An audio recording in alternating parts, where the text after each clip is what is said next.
seen my share, broken halo, folded wings that used to fly. They've all gone, wherever they go, broken halos that used to shine. What's up, everybody? It's Master Craftsman Sam back here for another installment on the Hanging the Door series. This is video number 4. This door was a pretty easy one, but it does have a lot of drywall removal. The reason we remove drywall is that when you have framing that's a little bit off, or drywall that is a little bit thick in some areas, sometimes you have to remove some drywall. So this video has quite a bit of that. And the idea here is to make all the casing sit flat against both the jamb and the drywall. There's really no other things that stand out to me in this video. So just enjoy a nice, easy door, and hopefully all your doors will be easy too. Thanks so much. Please remember to like, comment, and subscribe on the videos. I really appreciate it when you guys do that. And also, I have all my tools listed in Amazon affiliate links in the description. So if you click to buy from there, it directly supports me and directly supports the channel. Thanks very much, and here we go with installment 4. Alright, here we are again. Installment number 4. We're going to head to install the bathroom door today. As you see, I've put a piece of the tile that we're going to be using on this project in place. So I can just use that as my thickness for my shim. Otherwise, you could just use the thin part of a shim for laminate vinyl tile. It's around 1/8 inch.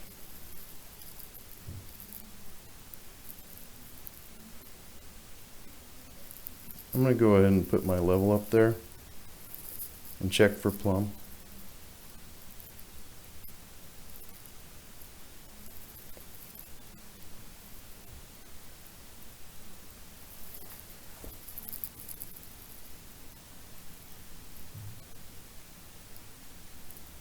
I'm going to go ahead and put just that much shim up there.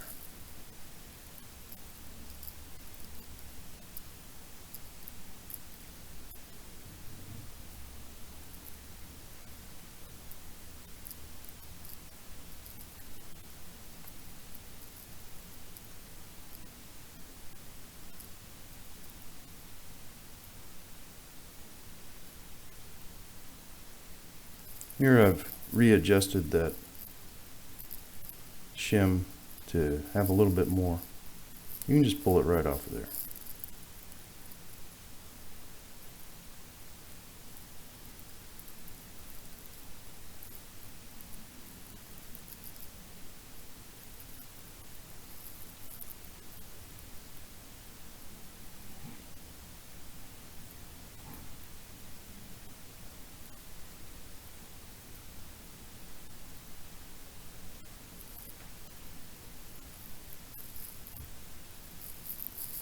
So I've marked my level at every hinge point with a Sharpie.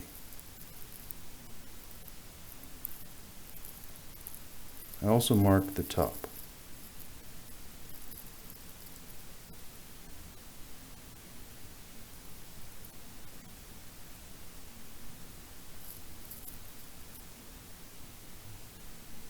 The idea behind that is if you get your level flipped over, you can always find the right direction. There I'm removing all the packing and shipping materials from the door. I use the back of my hammer claw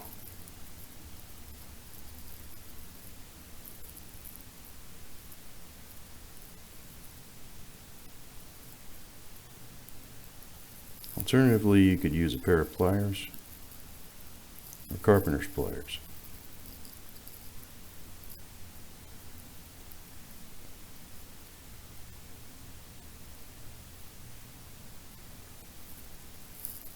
I'll put the door right up on that piece of tile and go ahead and set it down just like that, using the door like a tripod.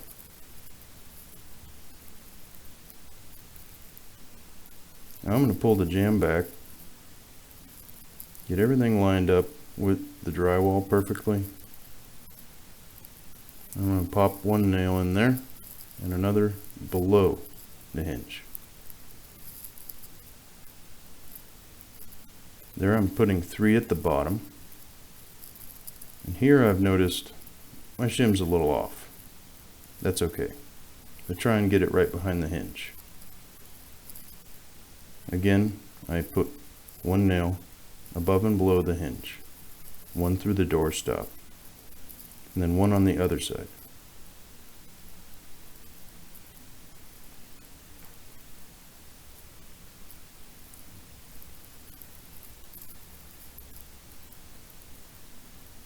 Now you see, that door wants to pop out on that side. So what I'm going to do is use a cold chisel and my hammer to adjust it.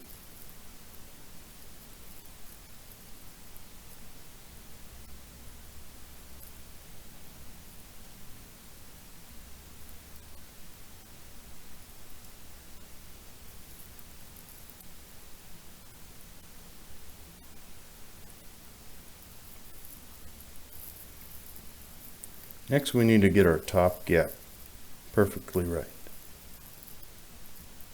In order to do that, we'll need to adjust the shim under the striker side.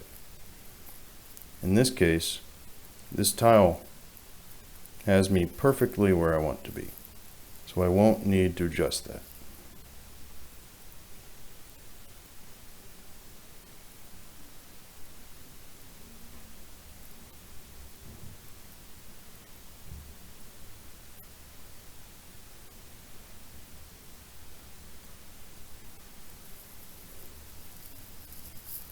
Next up, we're going to nail the top to the trimmer.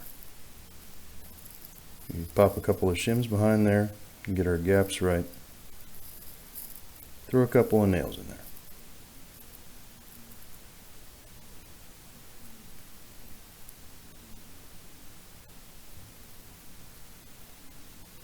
Now we need to get our bottom just right.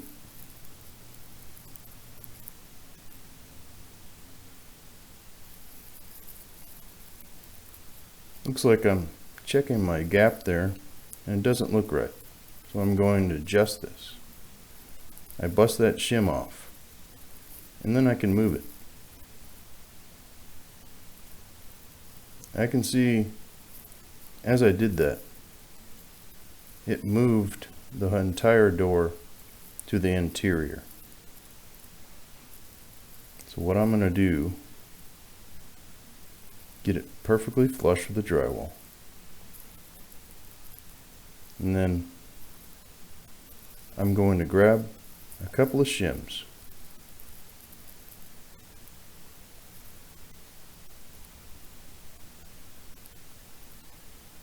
And then I'll just bump it using the shims to protect the jamb from my hammer.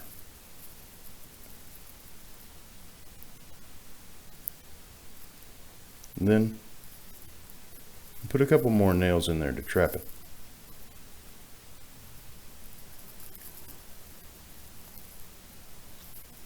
When you put the nails all together, the painter can just go right in and fill the nails all in one shot.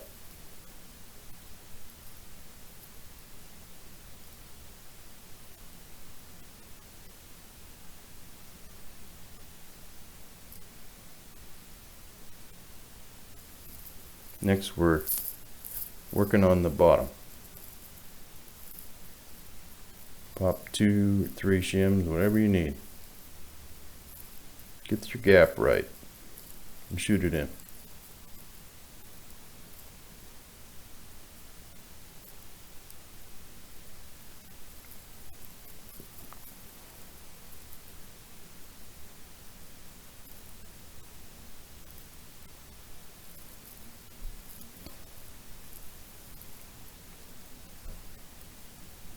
I'm just bumping that stop ever so slightly, because I notice it's not quite right against the door.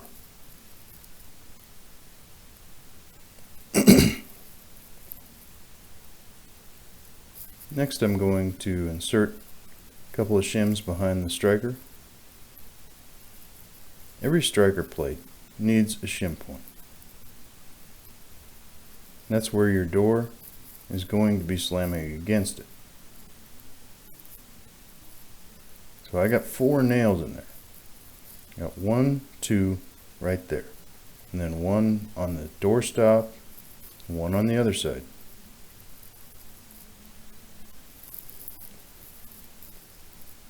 That's going to make it very strong. We do not want it to move.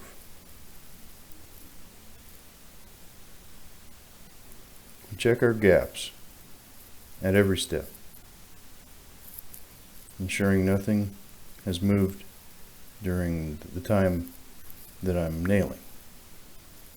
Sometimes it doesn't look like your gaps are off, but as you nail it up, they start to change. This is pretty common, so always check it. I'm going to put 1 shim below the striker plate and go ahead and nail that in place.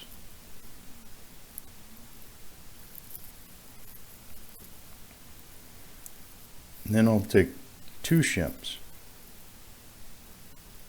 above the striker plate and below the top of the door.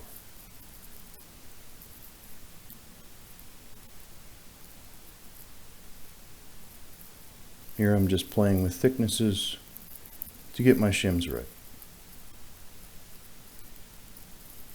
On this particular door, I'm glad that I used a lot more shim on this side. I'll show you why here in a second.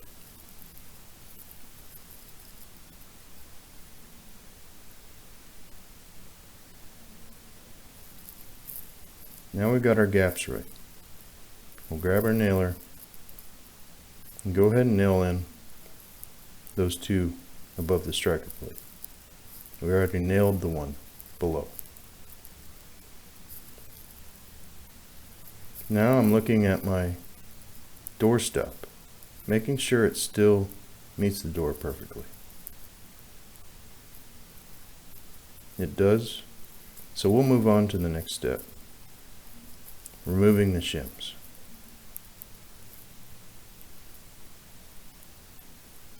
Or rather, cutting them.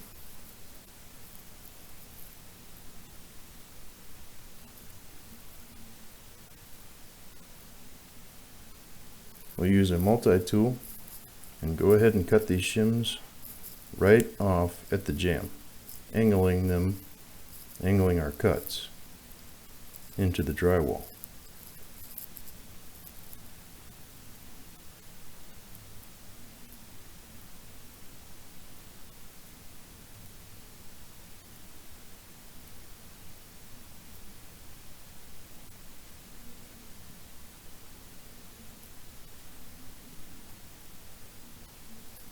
Here you'll see it does begin smoking.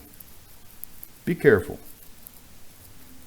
and change your multi-tool blade often.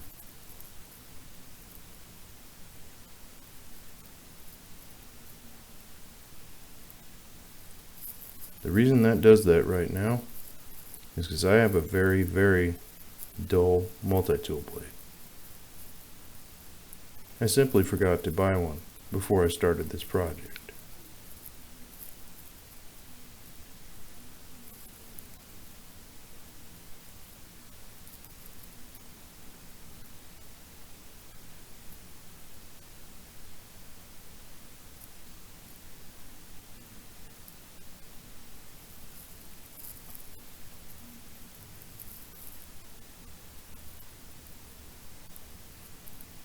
definitely seeing that I have a problem with my drywall protruding.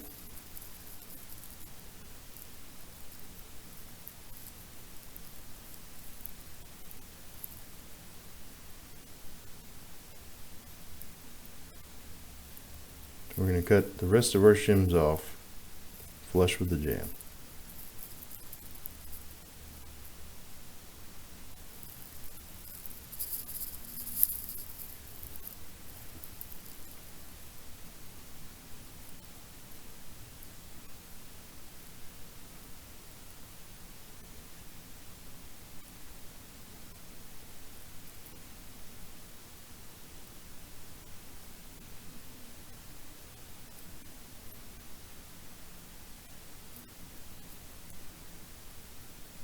You'll notice the shims do move sometimes.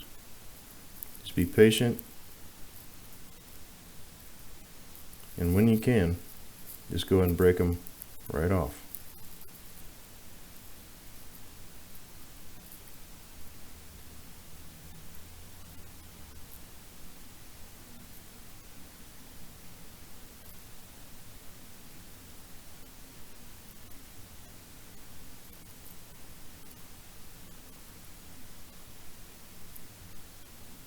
This step's a lot quicker with a brand new multi-tool blade. But you might want to switch to an old one for this next step, because that won't matter.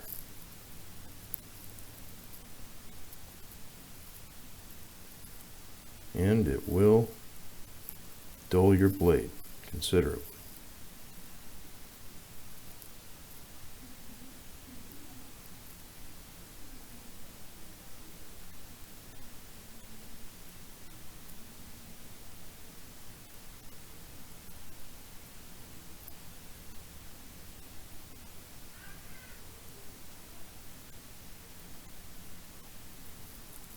Looks like we're done cutting all the shims off. So now we need to knock our drywall back. Sometimes, like in this case, you'll just need to put a little bull nose on it.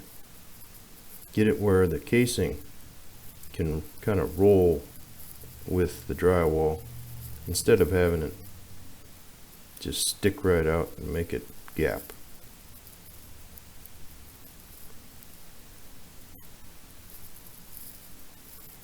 Each time we install casing, we want it to stay tight to the jamb, especially. We also want it tight to the drywall if possible.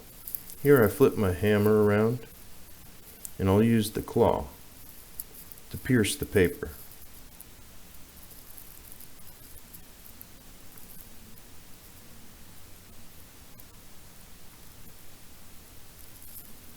I'm very careful as I'm hammering next to the jamb so as not to destroy it. Just take your time and do a few more hits. It's quite a workout on the wrist, but it gets the job done, and it doesn't dull your multi-tool blades. Those are kind of expensive.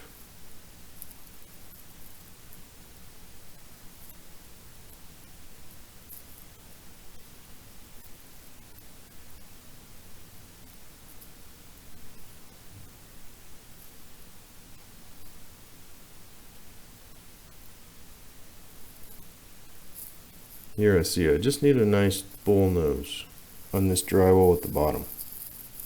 So I won't worry about piercing the paper here. I'll just give it a bull nose.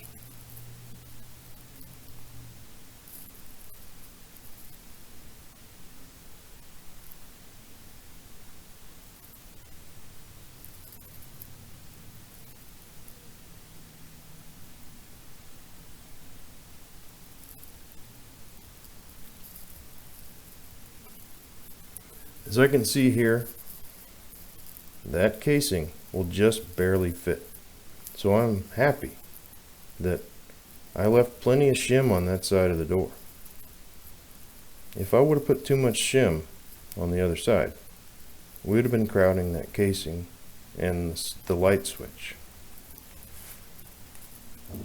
Before you install doors, be sure and see how close your light switch is to the door. If it's real close, make sure your casing will fit before you even start installing the door.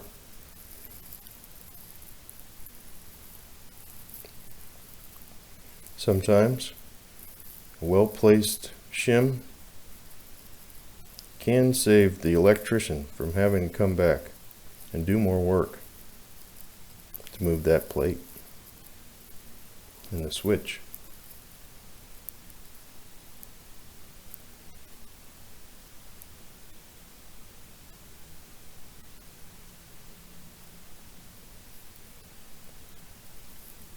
Here I'm showing you can use the multi-tool for the same job. And that's our door.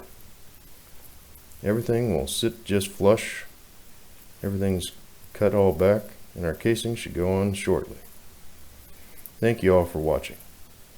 Please like, subscribe, and click the bell. If you need any tools, all my tools are listed in the description, and it helps support the channel. Thanks so much.